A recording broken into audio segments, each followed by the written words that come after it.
जय श्री राम दोस्तों, आप देख रहे हैं YouTube चैनल ज्ञान स्टार प्लस।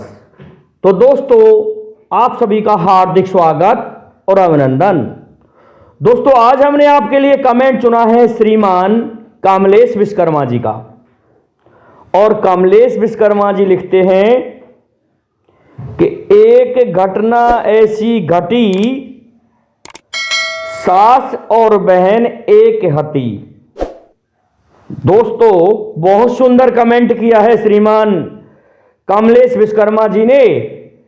और दोस्तों, चैनल को सब्सक्राइब कर दीजिए, साथ ही बेल आइकन को भी प्रेस कर दीजिए, जिससे कि आने वाले वीडियो का नोटिफिकेशन आपको मिलता रहे। आते हैं दोस्तों मुख्य कथा वस्तु पर। बहुत ही गजब कथा वस्तु है ये, कि इसका शाब्दिक अर्थ कर रहे हैं हम कि कोई घटना ऐसी घटित हो गई कि सास और बहन एक ही थी। अर्थात किसी भाई ने अपनी भांजी से बहन शादी की, अर्थात बहन की पुत्री से शादी की। देखिए दोस्तों, वैसे तो हमारे भारतवर्ष में ये परंपरा आज भी जीवित है, क्योंकि कुछ एक आदिवासी समाज और दक्षिण भारत में आज भी मामा भांजी की शादी हो रही है। तो ये घटना कहां से घटित होगी, ये आज भी प्रचलन में है श्रीमान कमलेश विश्वकर्मा जी। देखिए, कुछ एक ब्राह्मण समाज भी हैं तमिलनाडु में, उनमें ये आज भी प्रचलित है।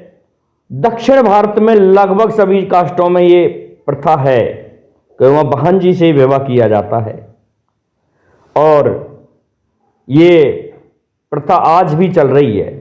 लेकिन उसके लिए अगर उसकी बहन बड़ी है और भाई छोटा रह गया और उसकी लड़की जवान हो गई बहन की, तो निश्चित ही भाई के साथ में दक्षिण भारत में विवाह किया जाता है। कुछ एक लोग ये भी बताते हैं कि मणिपुर में भी ऐसा किया जाता है। ये भी हमने पढ़ा है कहीं कि वहाँ भी मामा और भांजी की शादी होती है। तो उस जगह ऐसी स्थिति में जो सास है वो बहन भी है और वही सास है, अर्थात इस जगह इस तरह से ये लग जाती है। परंतु इतिहास में कहाँ कहाँ घटित हुआ ऐसा और कहाँ किसने नहीं होने दिया, ये हम बताते हैं आपको।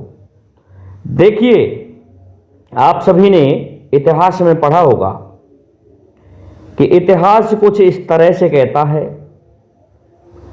कि महाराज जयचंद आला उदल के फूफा लगते थे। अर्थात जो चंदेल वंशी परमार राजा था, उनकी बहन से विवाह हुआ था महाराज जयचंद का। फूफा इसके कारण लगते थे जयचंद महाराज। और महाराज जयचंद की एक पुत्री थी, उसका नाम था संयोगता। संयोगता का विवाह महाराज जयचंद महोबा नरेश परमार से करना चाहते थे। परंतु होता क्या है कि उस समय एक ऐसी घटना घटित हुई कि वो विवाह महाराज परमार से चंदेल से नहीं हो सका, और वह विवाह पृथ्वीराज चौहान से हुआ। क्यों हुआ? देखिए कि महाराज पृथ्वीराज चौहान का एक सामंत था, अंगरक्षक था, जिसका नाम था दोस्तों भवानी सिंह। और भवानी सिंह अपनी पत्नी से गौना करके महोबा की सीमा से गुजर रहा था। जब किले से रास्ते से गुजर के और वो दिल्ली की तरफ जा रहा था, तो उसी समय महाराज परमार के किसी सैनिक ने मजाक कर दिया उस स्त्री को देख करके। फला राजपूत से ये सहन नहीं हो सका और भवानी सिंह कहने लगा, क्या तुम्हें शर्म नहीं आती जो इस तरह से तुमने मजाक किया? क्या तुम्हारे घर में माँ बहन बेटी पत्नी नहीं है? इस बात को सुन के सैनिकों ने कहा, तू क्या कर लेगा, जा। दोस्तों, भवानी सिंह ने तलवार निकाल के कहा कि मैं सब कुछ कर सकता हूं, आइए मुझसे युद्ध करो, मैं तुम्हें छोड़ूंगा नहीं। दोस्तों, वहां पर 15-20 सैनिकों की वह टुकड़ी थी। भवानी सिंह अकेले ने ही तलवार बजाना शुरू कर दिया। भयंकर युद्ध हुआ 15 लोगों से, और 15 को जब उसने पटक दिया, काट दिया, तो उनमें से एक भागा भागा दूसरी चौकी पर गया और सूचना दी कि एक सैनिक ने बहुत सैनिक मार दिए हैं जो पृथ्वीराज चौहान का सैनिक है। दोस्तों, उसे घेरने बहुत से लोग आए, उनको भी लगभग समाप्त कर दिया, और उसने कह दिया कि ऐसा है, अपनी पत्नी से तुम भाग जाओ और महाराज पृथ्वीराज चौहान को यह सूचना दे देना कि इस तरह से हमसे रास्ते में बदतमीजी हुई है, और भवानी सिंह को वो लोग नहीं छोड़ पाएंगे, मर जाएगा भवानी सिंह। दोस्तों, भवानी सिंह की पत्नी भाग के जाती है, और जैसे भी सैनिक पीछा करते हैं तो उनके लिए एक बमूल का डंडा उसके हाथ में आ जाता है। उससे उसने भी उन सैनिकों को पटक दिया डंडे दे दे करके, और वह दिल्ली की सीमा को पार कर गई, महोबा की सीमा को पार करके दिल्ली की सीमा में पहुंच गई।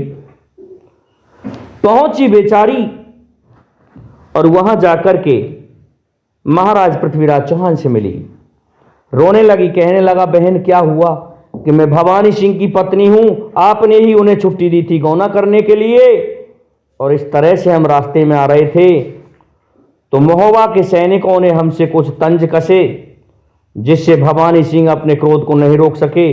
वहां युद्ध हो रहा है, उन्हें बंदी बना लिया गया है।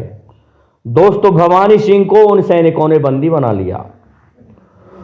उसी दिन महोबा में महाराज जयचंद की पुत्री संयोगता भ्रमण के लिए आ रही थी, घूमने के लिए, जिससे कि महाराज परमार से विवाह हो सके।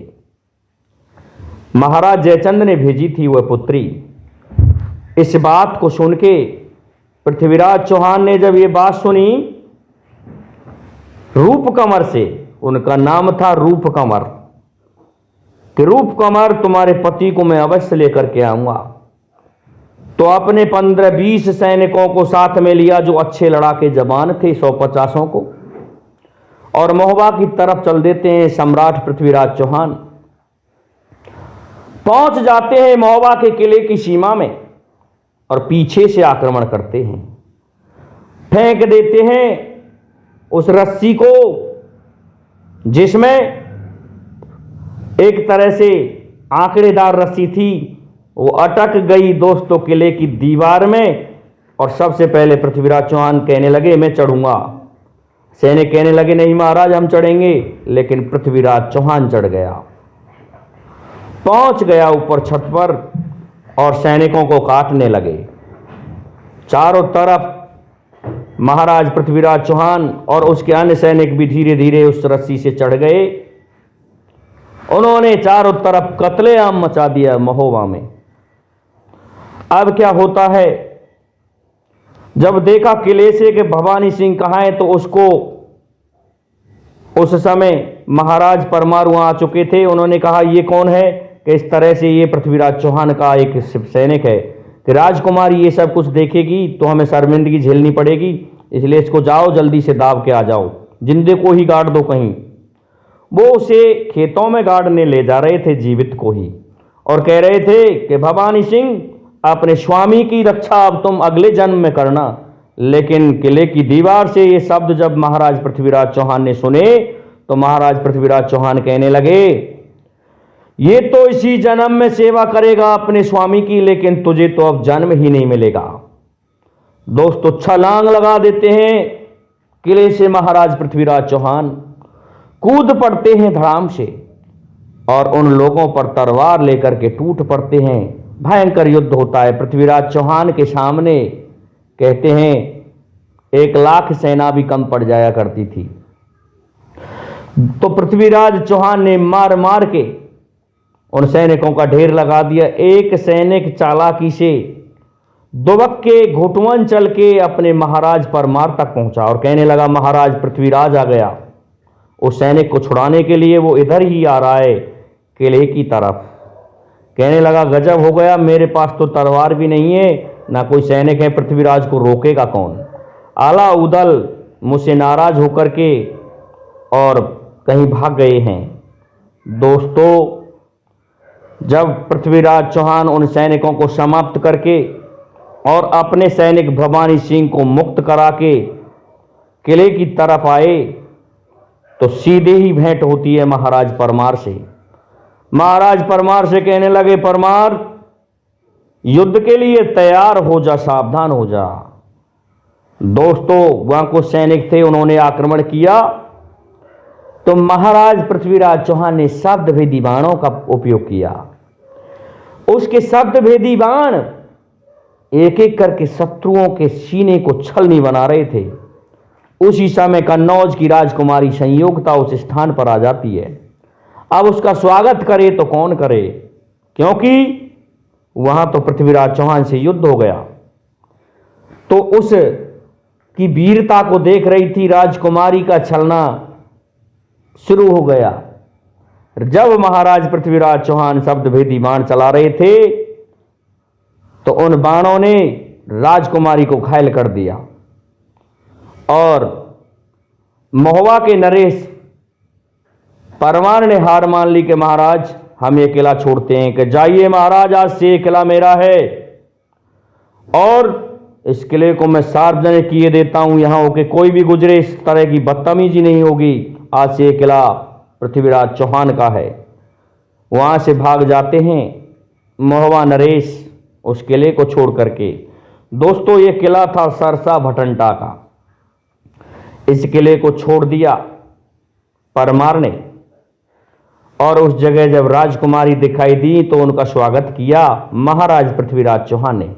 उसी दिन से राजकुमारी संयोगता महाराज पृथ्वीराज चौहान से प्रेम करने लगी। दोस्तों, रिश्ते में महाराज परमार से अगर शादी होती तो संयोगता महाराज परमार की भांजी लगती थी, लेकिन ऐसा नहीं होने दिया। तो फिर विवाह किससे हुआ उनका? महाराज पृथ्वीराज चौहान से, जो कि कहते हैं कि जयचंद और महाराज पृथ्वीराज चौहान भी दोनों रिश्ते में मौसी के थे। और कुछ एक इतिहासकार ये भी बताते हैं कि स्वयं पृथ्वीराज चौहान की बहन ही महाराज जयचंद के यहां थी और उनकी पुत्री से ही उन्होंने विवाह किया, ऐसा भी बताया जाता है। तो एक घटना तो ये घटित हुई श्रीमान कमलेश विश्वकर्मा जी। अब दूसरी देखिए, दूसरी घटना हम बताने जा रहे हैं आपको बेला का विवाह। बेला के विवाह में दोस्तों संयोगता की पुत्री थी बेला, शतवंती राजकुमारी। और हुआ क्या, उसका विवाह होना था ब्रह्माजीत से, जो कि परमार का पुत्र था और ब्रह्माजीत की संयोगता बहन लगती थी। तो देखिए, संयोगता की पुत्री से ब्रह्मा जी विवाह करने जा रहे हैं, ब्रह्माजीत। और उसका जब टीका जा रहा था बेला का, उस टीका को आला और उदल को मिल जाता है, जिसका नाम था तहार, पृथ्वीराज चौहान का पुत्र। उसे जबरदस्ती पकड़ लेते हैं उदल और कहते हैं कि ये टीका हम लेंगे। जबरदस्ती टीका महोबा पहुंच गया और जब तहार वहां से लौट के गया, पृथ्वीराज चौहान को ये सब कुछ सुनाया तो पृथ्वीराज चौहान कहने लगा कि तहार बेवकूफ और चौड़ा नमक हराम, क्या कारण किसने कही तुम गए महोबा ग्राम? अरे तुम महोबा किसने भेजे थे? कहने लगे महाराज, हमें उदल मिल गया और वो जबरदस्ती हमारे इस टीके को हमसे छीन करके ब्रह्मा पर चढ़वाने के लिए ले गया। ब्रह्मा जीत पर चढ़ा दिया, हमने उसकी परीक्षा की, उसने सांग आदि सभी चीज़ों को हमारी को उखाड़ दिया। इस तरह की बात जब सुनी तो पृथ्वीराज कहने लगा, गजब हो गया, परंतु उन्हें रोकने का उपाय किया जाए। उस समय दोस्तों विवाह करने गए तो पृथ्वीराज चौहान ने बहुत से इंतजाम कर रखे थे। हाथियों की सेना छोड़ दी। हाथियों की सेना को उदल धवल और नवल धवल ने मिलकर के पछाड़ पछाड़ के हाथियों को फेंक दिया, हाथियों की सेना को समाप्त कर दिया। उसके पश्चात दोस्तों फिर जाते हैं, आगे बढ़ते हैं कि हम शांति से विवाह कर रहे हैं, लेकिन तुम में से कोई ऐसा वीर हो जो हमारे इस कलश को उतार के लाए। दोस्तों एक खम्भ पर बहुत ऊंचाई पर एक कलश टंगा हुआ था सोने का, उस रस्म को पूरा करना था। अब उस रस्म को जब पूरा करने गए कि कोई ज़्यादा आवश्यकता नहीं, एक आदमी ही करता है हमारे यहाँ इस रस्म को, उसमें भी गद्दारी की पृथ्वीराज चौहान ने। पृथ्वीराज चौहान ने एक ऐसा जाल बनाया कि वो उस कलश की रखवाली के लिए 20 सैनिक नियुक्त थे। दोस्तों चढ़ने लगा वीर कोई भी तो उसको वो काट देते थे। अब उस जगह के लिए जागन जाता है। जागन कहने लगा कि रस्म पूरी मैं करके ही आऊँगा। जागन जा करके फिर जाता है उन सैनिकों से, और उन सैनिकों से युद्ध करते करते जागन ने उस खम्भे में एक खूंटी गाड़ दी, दूसरी गाड़ दी। इस तरह से जागन उस खम्भे पर चढ़ गया। चढ़ करके उस सोने के कलश को उतार के ले आया कि रस्म पूरी हो गई महाराज पृथ्वीराज चौहान, कि हाँ हो गई। तो दोस्तों बताते हैं फेरे डल गए बेला से, और विवाह करके महोबा वाले वापस चले गए। लेकिन गौना नहीं हुआ था उस बेला सती का, उसका गौना बकाया था, जो कि चैत्र के महीने में गौना हुआ था। उसमें चारों तरफ से सेनाएं लेकर के आए थे बड़ी बड़ी महोबा वाले, और युद्ध होने लगता है। प्रत्येक दिन 10,000 सैनिक मारे जाते थे उस युद्ध में। और उन्होंने जिसे हम जैतारण कहते हैं, वहाँ एक खम्भ बनाया था, जैत खम्भ की लड़ाई, जैतारण का युद्ध, वो जैतारण में हुआ था युद्ध। उस युद्ध में प्रथम दिन जब महाराज पृथ्वीराज चौहान ने वीर धंधेरुआ राय को भेजा था, तो धंधेरुआ राय ने बहुत सी महोबा वालों की सेना को मार दिया था। धंधेरुआ राय दोस्तों इन्हीं का सौतेला भाई था महोबा वालों का। धंधेरुआ राय ने बहुतों को मारा। इस कारण से उदल क्रोधित हुआ, और उदल और धांधु दोनों वीर आपस में भिड़ जाते हैं। क्रोधित होकर के वीर उदल ने धंधेरुआ राय को मार दिया। जब धंधेरुआ राय को मार दिया तो दूसरे दिन के युद्ध में पृथ्वीराज चौहान ने अपने आप को, खुद को ही युद्ध के लिए समर्पित किया। उस दिन के युद्ध में पृथ्वीराज चौहान ने वीर उदल को मार दिया। दोस्तों ब्रह्मा का गौना हो तो कैसे हो। अब क्या होता है, वीर मलखान को पहले ही मार चुका था सम्राट पृथ्वीराज चौहान। तो कहते हैं वीर उदल ने मरने से पहले बेला का अपहरण कर लिया था, और ब्रह्मा के साथ में भेज दिया था। लेकिन वीर उदल के मरने से पहले पृथ्वीराज चौहान के पुत्र तहार ने ब्रह्मा जीत का वध कर दिया था। तो बेला कहने लगी, महोबा वालों, मेरा तुमसे 3 जन्मों का नाता है, कई जन्मों का नाता है, लेकिन इस जन्म में मैं तुम्हारे से खप्पर लूंगी। मैं देवी हूं और मैं खप्पर भरूंगी सभी महोबा वालों के खून से। मुझे सती करा दो, मेरा पति मर गया है। दोस्तों वीर उदल उस समय जीवित था ही। वीर उदल ने अपहरण करके चिता बना दी, लेकिन चिता में आग नहीं लगी। वीर उदल कहने लगा, अब बताइए कैसे चिता जलेगी, कि इस धांधु के खून से जलेगी। दोस्तों धंधेरुआ राय को वीर उदल ने कटारी मार के उसकी खून को गिराया, लेकिन चिता नहीं जली। दंदोरुआ राय क्रोधित हुआ और धांधु से भिड़ गया, उदल से भिड़ गया। उदल ने दंदोरुआ राय को मार दिया, लेकिन फिर भी चिता नहीं जली। दोस्तों, उस युद्ध में महाराज पृथ्वीराज चौहान के बहुत से वीर मारे जा चुके थे और अंत में ऐसा हुआ कि उदल भी महाराज पृथ्वीराज चौहान ने मार दिया और उस खून को भी उस चिता पर पटक दिया गया जिस पर बेला सती बैठी थी। फिर भी चिता नहीं जली। देखिए दोस्तों, अब कहने लगी दादा आला और पुत्र मेरे इंदल, दोनों सुन लीजिए, अब तुम ही दो वीर हो, मुझे सती कराइए जिससे मैं मेरे पति के साथ सिधार सकूं। भयंकर युद्ध हो रहा था दोस्तों।